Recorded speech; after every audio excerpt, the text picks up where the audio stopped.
درس قرآن میں یہ آیت یا ایھا الذین آمنوا اذا تداینتم بدین الی اجل مسمى فاکتبوہ پیش خدمت ہے۔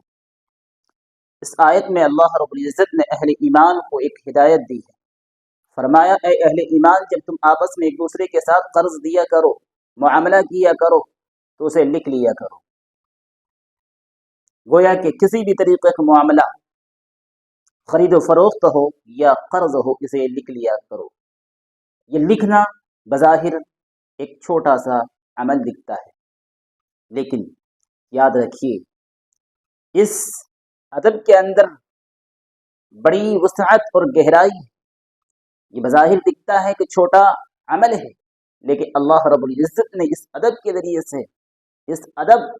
ذریعے سے معاشرے کی بڑی تباہی سے بچانے کی کوشش کی ہے۔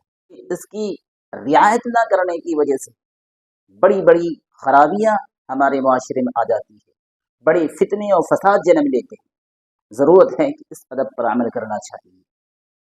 کوئی بھی معاملہ ہو، خرید و فروخت ہو یا اسی طریقے سے ایک دوسرے کا قرض لینا دینا ہو، اسے لکھ لیا کرو۔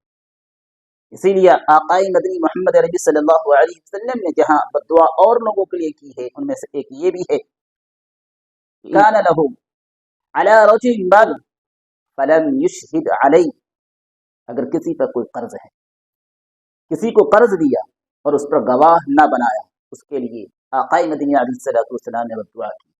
جی ہاں، زیادہ تر ہم اپنے رشتہ دار یا دوستوں کے ساتھ اس طرح کے معاملہ کرنے میں ہم نظر انداز کر دیتے ہیں۔ حالانکہ ایک کہاوت ہے، تعاملوا کالاجانب وتعاشروا کالاخوان،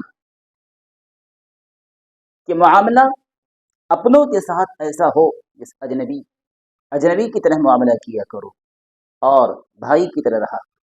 بھائیوں کے ساتھ زندگی گزاری جاتی ہے، اس طریقے سے اور دیگر معاملات میں آپ بھائیوں کی طرح رہیں، لیکن اگر خرید و فروخت، قرض اور لین دین کی بات آئی تو پھر وہاں وہی رشتہ دار اور وہی اپنا اور وہی دوست اجنبی کی طرح آپ معاملہ کریں۔ بظاہر یہ ہے کہ یہ چیزیں تو بہت چھوٹی دکھتی ہے، لیکن یہی اگر آپ نہ لکھیں اور تھوڑی ادنا کوتاہی کر لیں تو اس کی وجہ سے آپ کی یہ دوستی دشمنی میں بدل سکتی ہے، یہ رشتہ داری آپ کا قطع تعلق میں بدل جاتا ہے۔ اس لیے آقا نے فرمایا فَلْيَكْتُبُوا، اسے لکھ لیا۔